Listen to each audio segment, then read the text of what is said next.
Picture this. A long, long time ago, before recorded history, before the rise of empires and the fall of civilizations. Before Wi-Fi, the internet, or even the concept of digital connection, traffic jams, or alarm clocks disrupting your peaceful slumber. Humans were living the dream, a life of leisure and simple pleasures. No school, no mandatory learning. Just the freedom to explore and discover, no bills, no financial worries weighing you down, no stress. Life was simple, easy, and free from the pressures of modern society. It was the golden age, a time of unparalleled peace and prosperity. Everyone was happy, content with their lot and living in harmony. Food was everywhere. Nature provided everything they needed, and the weather was always perfect. A perpetual paradise. No one got sick or old too fast. It was like an endless vacation, a never-ending summer. The gods did their thing, ruling from on high. But humans? They just vibed. They lived in the moment, without a care in the world. Enter Prometheus, a titan with a rebellious streak, a champion of mankind. He looked at humans and thought, they need a little upgrade. So he did the unthinkable. Snuck up to Mount Olympus, defying the will of the gods, and stole fire from the gods. He brought it down to Earth and gave it to humans. Suddenly, people could cook, stay warm, and tell stories around a campfire. It was a game changer, a pivotal moment in human history. But Zeus, king of the gods, was not amused.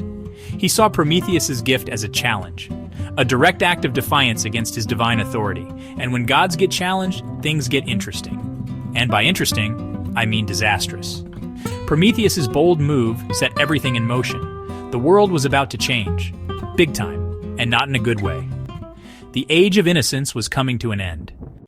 Zeus, the king of the gods, was absolutely furious.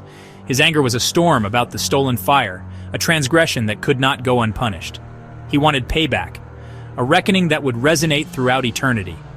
Not just for Prometheus, who dared to defy him, but for all of humanity, who had benefited from the Titan's rebellious act.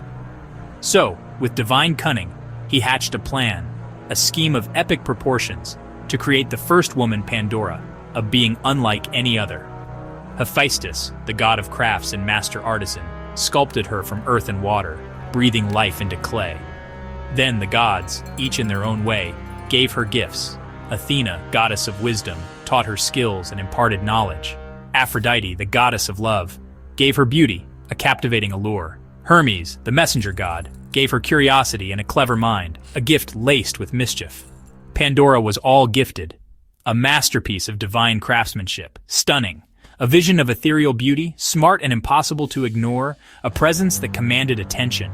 But she was also a trap, a carefully constructed snare, a beautiful package exquisitely wrapped with a hidden purpose, a secret agenda known only to Zeus. Zeus's gift to humanity was actually a ticking time bomb, a slow-burning fuse. Pandora was sent to Earth not as a blessing, but as a carefully orchestrated punishment, a divine retribution. She was the god's way of saying, "You want fire? Here's something extra to go with it." The stage was set. The players were in place, ready for drama. Pandora was irresistible, a force of nature, and dangerous, a deadly combination that few could resist.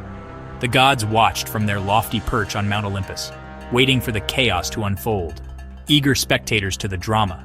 Humanity, in its blissful ignorance, had no idea what was coming, unaware of the storm brewing on the horizon. Zeus, ever the strategist, was playing the long game, a game of divine chess. And Pandora, with all her gifts and hidden purpose, was the key to his grand design. The perfect storm, a tempest of divine proportions, was about to hit, all because of one stolen spark, a single act of defiance.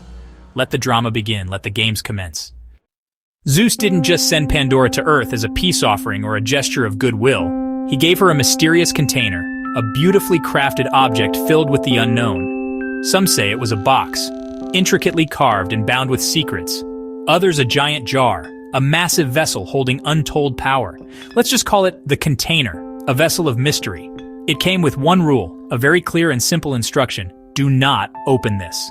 Seriously, no peeking, no exceptions, no ifs, ands, or buts. This was a direct order. Pandora was presented to Epimetheus, Prometheus's brother, a well-meaning but perhaps not so wise individual. Prometheus had warned him, "Don't accept gifts from Zeus. There's always a catch." but Epimetheus was smitten by Pandora's beauty and charm, completely captivated by her presence. He forgot all warnings and welcomed her and the container into his home, sealing his fate. The container sat there, tempting and forbidden, a constant source of intrigue. Its secret was impossible to ignore, a siren's call to Pandora's inquisitive nature.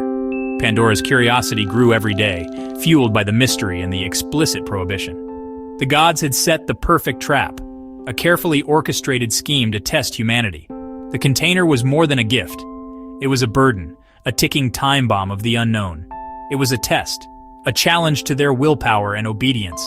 And the warning? It only made it more irresistible, amplifying the allure of the forbidden. Epimetheus and Pandora were living with a mystery, a secret that threatened to consume them. The question wasn't if Pandora would open it. The temptation was too great to ignore. But when? The clock was ticking. The suspense was unbearable, a constant weight on their shoulders. Trouble was brewing and the storm was about to break. Pandora tried to ignore the container, but curiosity gnawed at her. Hermes had given her a mind that just had to know. Day and night, she wondered, what's inside?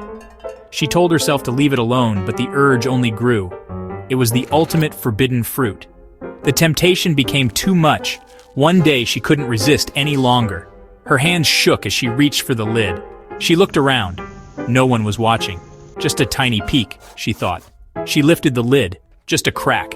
Instantly, everything changed. The world would never be the same. Pandora's choice unleashed something unstoppable. The secret was out.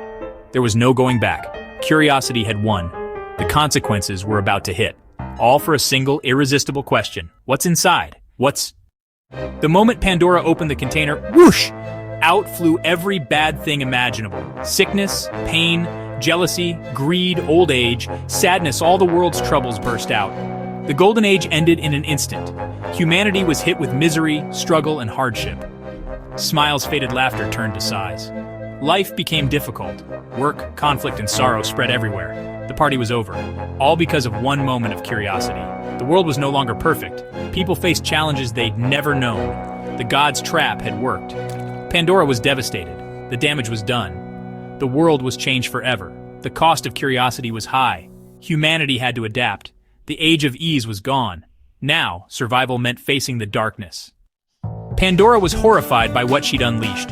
She slammed the lid shut, but most of the troubles had already escaped. The world felt heavy, full of sorrow. But then, she heard a faint whisper from inside the container. It wasn't dark or scary. It was gentle, kind, a voice of hope. Pandora hesitated, then carefully opened the lid again. Out fluttered Elpis, the spirit of hope. Light and shimmering, hope was the last thing left. Even after all the chaos, hope remained. It was small but powerful. Hope gave people strength to keep going. It was the silver lining in a stormy sky. Pandora's mistake wasn't the end. Hope was humanity's new gift.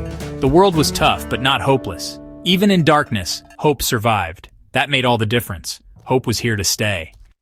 So that's the story of Pandora and her infamous box, or jar. It's more than just an old myth. It's a reminder of what it means to be human. We're curious. We make mistakes and sometimes we unleash trouble. But we're also resilient. Even when life gets tough, hope sticks around. That's the real message. Hope is the spark that keeps us moving forward. It's the belief that things can get better. Pandora's story shows us that even after disaster, hope remains. We all face challenges, but we don't face them alone. Hope is always there, whispering, "Don't give up."